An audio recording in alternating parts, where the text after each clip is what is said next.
amal itu bagus karena banyak kuantitas atau bagus karena kualitas? Sepakat? Karena kuantitas. Sepakat ya? Baik. Apa kata beliau? Ma qalla amalun, tidaklah satu amal Allah nilai sedikit, baraza min qalbi zahidin, jika amal itu tumbuh dari kolbu yang zahid, kolbu yang zuhud.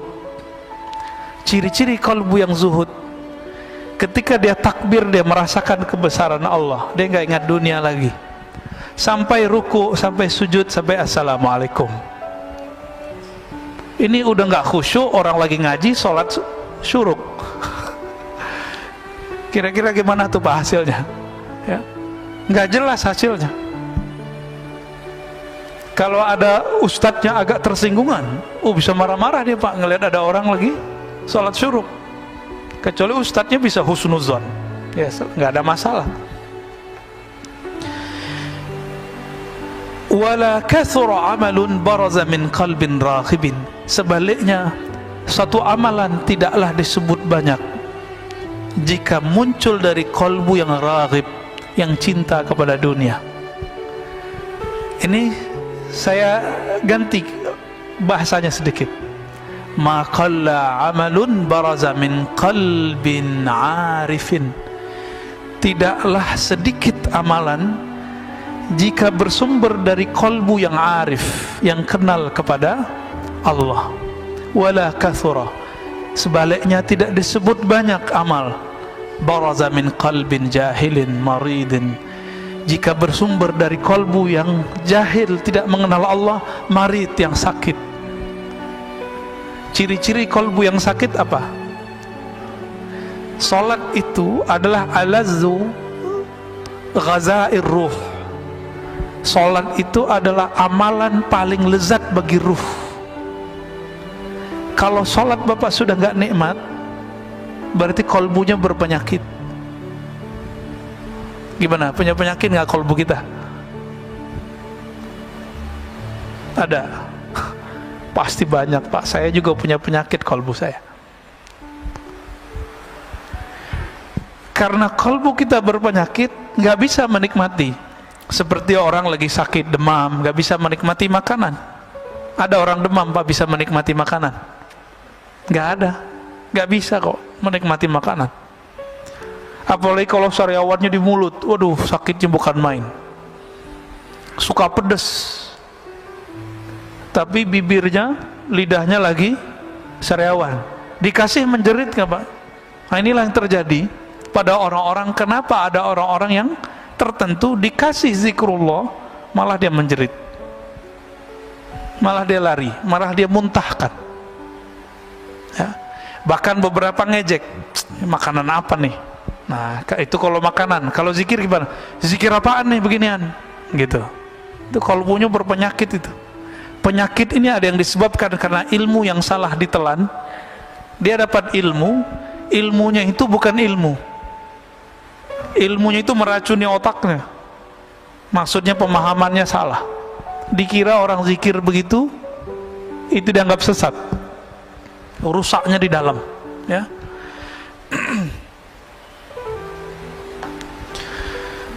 Itulah sebabnya ada sebuah hadis dalam Ibnu Majah, satu bab ilmu lebih afdal daripada 100 rakaat ahli ibadah. Satu bab ilmu. Ini kita udah 3 bab nih pada tadi. Ya, udah 3 bab dari tadi. Udah 300 rakaat tuh. Gampang kan? Kalau masuk ke hati insya Allah. Tapi yang penting berkahnya sudah dapat semua. Ya, alhamdulillah. Bahkan Imam Syafi'i meriwayatkan lain lagi. 1000 rakaah. Satu bab ilmu lebih utama daripada 1000 rakaat. Itu levelnya Imam Syafi'i ya.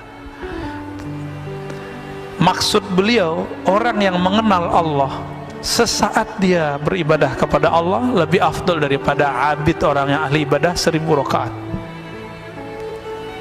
Begitulah wali-wali Allah Pak. Wali-wali ini ada tingkatan-tingkatannya. semakin tinggi tingkatannya, satu nafasnya lebih afdal daripada 1000 rakaat kita. Kalau mereka sudah sampai ke level tinggi. Nabi itu diamnya sudah zikir. Seandainya Nabi itu nggak sholat itu boleh Pak seharusnya. Itu kan logikanya Aisyah. Apa kata Aisyah? Wahai Rasulullah, ngapain engkau sholat mulu? Kan engkau sudah diampuni.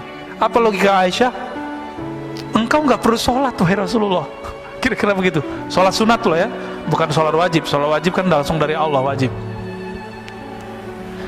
Apa kata Nabi? Enggak. Afala an akuna abdan syakura. Kenapa aku tidak boleh menjadi hamba yang bersyukur? Maka sholatnya Nabi itu karena dia sudah mengenal Allah, sholatnya adalah sholat syukur. Setiap sholat. Maka kakinya kapalan. Kalau kita punggung kita kapalan Pak, karena tidur. Jadi Nabi itu sholatnya sholat syukur. Maksudnya apa sholat syukur? Beliau itu merasa sangat berterima kasih kepada Allah, mengemban nur yang Allah pilihkan kepadanya. Sebagai tanda syukur maka beliau sholat setiap hari, setiap malam. Bahkan beliau sholatnya pun dalam keadaan diam. Jadi Nabi ini sholatnya ada yang sholat fisik, ada yang sholat diam. Apa kata Sayyidatuna Aisyah? Karena Rasulullah sallallahu alaihi wasallam yazkurullah fi kulli ahyani. Rasulullah atau ala kulli ahyani selalu mengingat Allah setiap nafas, setiap detik, setiap saat. Jadi setiap nafasnya itu zikrullah. Kita udah dalam sholat gak ingat Allah. Ini beda sholat kita sama Rasulullah sallallahu alaihi wasallam.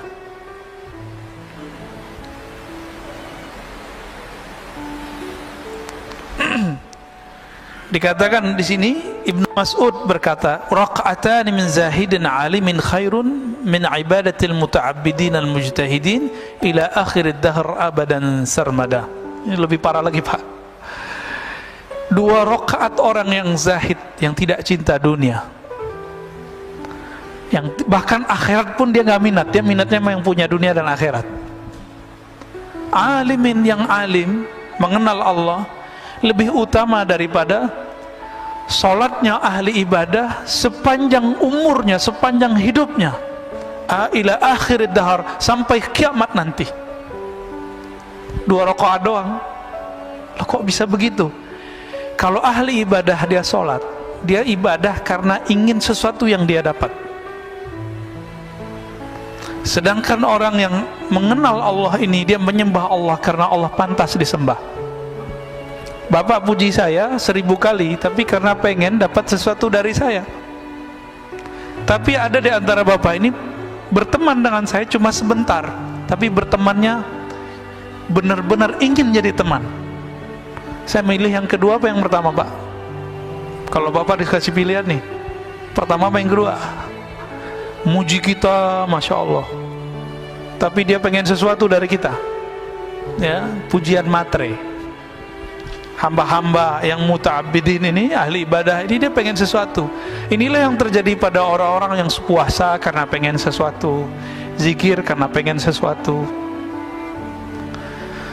Keinginan itu ada yang sifatnya materi, sholat, zikir karena pengen rezeki lancar, pengen sehat. Ada yang naik dikit, pengen tenang. Ustadz, saya pengen tenang. Ya kalau zikir ya pasti tenang.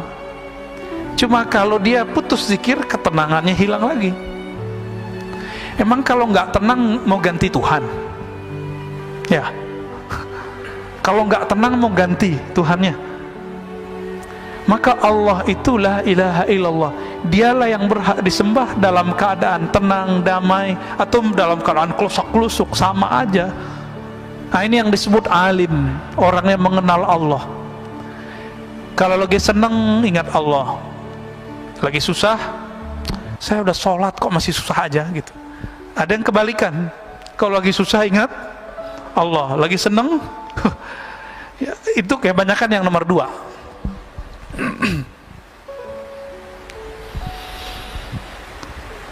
Sholawat juga gitu Pak. Orang sholawat sekarang apa? Sholawatlah kamu, kalau ngelihat Pajero sholawat, ngeliat Mercy sholawat, ngeliat BMW sholawat. Biar apa? Biar dapet matre semua. Jadi Nabi ini kan mandang kolbu kita juga, kan beliau sudah masuk ke alam ruhani, maka beliau ngerti isi hati kita. Bahkan di masa beliau hidup, beliau mengatakan, uridat alayya a'malu ummati, amal umatku sudah disetor semua kepadaku. Dari beliau hidup sampai beliau mau meninggal, semua sampai akhirat nanti Nabi sudah diperlihatkan semua. Jadi kita duduk begini, Rasulullah sudah dikasih unjuk dulu, tinggal nanti dilurusin Pak niatnya. Maka kalau setiap kali duduk ngaji, diulang niat di hati, ya Allah, aku ingin belajar karena ingin mengenal Engkau, karena ingin mendekat dan diri kepada Engkau. Itu sebabnya ulama Syafi'iyah selalu mengingatkan orang-orang kalau mau sholat, belakangnya harus ada niat lillahi ta'ala. Ini dibidahin sama kawan kita ya, dia nggak ngerti tujuan ulama kita untuk apa. Kalau Nabi mah nggak perlu pakai usoli-usolian, nggak perlu pakai nawaituan. Kalau Nabi, sahabat Nabi nggak perlu, kita perlu Pak, karena niat kita kadang tidak benar kepada Allah Subhanahu wa ta'ala. Kapan hamba-hamba Allah ini menyembah Allah karena Allah itu Tuhannya, bukan karena dia ingin menuhankan dirinya, bukan karena dia ingin mewujudkan hajat dirinya. Kapan itu terjadi? Sesaat saja kita ibadah karena Allah pantas disembah, bukan karena saya ingin ada hajat yang ditunaikan. Saat itulah kita menjadi hamba Allah yang hakiki. Inilah yang disebut zahid, ini yang disebut alim. Ini yang sering disalahpahami. Sayyidatuna Rabi'atul Adawiyah, perempuan yang sangat indah budi pekerti dan ruhaninya. Beliau ini pernah berkalam, kalamnya ini disalahpahami oleh orang-orang yang jahil. Apa kata beliau? Ya Rabb, ma'abadtuka raja'an lil jannati. Ya Rabb, tidaklah aku menyembahmu karena aku harap dapat surgamu. Tidaklah aku menyembahmu ya, khaufan min narik, karena takut neraka engkau. Ini dianggap oleh mereka, si Rabi'ah ini sesat. Kenapa? Masa ibadah bukan karena surga? Inilah orang jahil menentang orang yang alim. Di dalam Al-Quran itu ada dua jenis surga Pak. Surga yang dikatakan oleh Rabi'ah itu surga syahwat, hurain. Ya dia sudah perempuan, dia nggak minat sama hurain. Ibu-ibu ini, akhwat ini bisa coba bayangkan, baca semua kisah di Quran, itu lebih banyak cerita untuk menyenangkan laki-laki, bener nggak? Ini jujur aja nih Bu, jujur. Perempuan disebutkan sebagai objek syahwat di dalam Al-Quran, bener nggak? Kenapa? Karena Nabi yang diturunkan laki-laki, yang mendengarkan waktu itu kebanyakan laki-laki. Maka tidak jarang perempuan bertanya, loh itu hurain, bidadari, kita punya bidadara nggak? Begitu kalau perempuan yang kritis. Pasti ada pertanyaan begitu. Pernah terbersit nggak ini ibu-ibu ini? Enggak ya? Nggak baca terjemahannya berarti ya. Tapi semoga sebagian memikirkan itu. Gimana cara memahaminya? Maka Rabi'atul Adawiyah, karena dia sudah paham, di Quran semuanya begitu. Maka beliau mengatakan, ya Rabb, aku beribadah ke surga, aku ibadah kepada Engkau bukan karena surgamu, tapi karena Engkau yang mempunyai surga. Surga ini ada dua, ada surga syahwat, ada surga ru'yat, surga memandang. Yang dimau oleh Rabi'ah adalah memandang Allah Subhanahu wa ta'ala. Makanya Rabi'ah ketika dilamar oleh seorang laki-laki itu nggak mau nikah Pak, karena dikasih pertanyaan sama dia. Jadi maharnya dia adalah pertanyaannya bisa dijawab nggak. Berat kalau ketemu Rabi'ah. Saya mungkin nggak lolos Pak. Saya ketemu Rabi'ah mungkin mental 7 kali lipat kali ya. Pertanyaan dia satu aja. Ada yang tahu pertanyaannya apa? Nih satu riwayat ya. Jika aku menikah denganmu, kamu bisa jamin nggak nanti aku bisa bertemu Allah? Kira-kira itu Pak. Mana ada suami bisa begitu Bu? Nggak ada. Benar gak nih para suami yang jomblo-jomblo? Udah ketemu Allah belum? Belum ya? Disitulah beratnya. Maka apa saudara, makan Allah, Rabi'ah ini dia surganya bukan lagi surga syahwat, surganya surga ru'yat. Apa arti ru'yat? Memandang Allah. Itu yang dia mau. Apa gunanya masuk surga, kata Rabi'ah, tapi nggak ketemu yang punya surga. Bapak saya fasilitasi di satu tempat itu villa punya saya, tapi saya nggak mau ketemu, Pak. Datang lagi saya nggak mau ketemu, udah makan aja, tidur aja, tapi nggak mau ketemu. Awal-awal senang, lama-lama pengen ketemu nggak? Penasaran nggak? Penasaran. Itulah yang terjadi kepada ahli surga. Maka nanti pencarian ma'rifatullah, mau mengenal Allah, tidak berakhir dengan kematian, nanti berlanjut nanti di surga. Maka di surga apa kata Nabi? Ada sekelompok orang, laisu minal anbiya wala minas syuhada.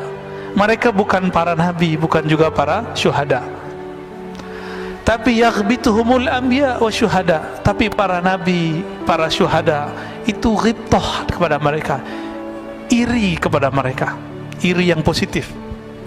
Heran, loh kok mereka dapat posisi ini? Bukan berarti posisinya lebih tinggi dari para nabi, tidak. Lalu kemudian Allah ditanya, ya Rabb, itu siapa ya Rabb? Yang tanya pastinya para nabi. Apa jawaban Allah Ta'ala?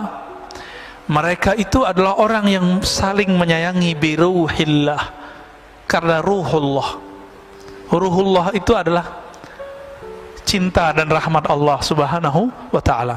Bukan karena harta yang mereka bagi, bukan karena syahwat yang mereka punya, tapi karena ruhullah. Siapa yang cintanya karena Allah itu, inilah yang mereka nanti Allah bawa dengan kecepatan cahaya, ala nurin, ya, min rabbih.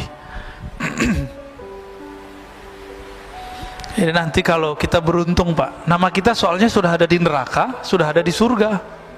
Nih, nama Bapak ini ada di neraka, Fulan bin Fulan, ahlun nar. Di surga juga ada. Tinggal kita lagi bayar kredit surga atau bayar kredit neraka, atau mau dibayarin cash nggak? Mau dibayarin cash, ada pacarannya. Apa kata Nabi?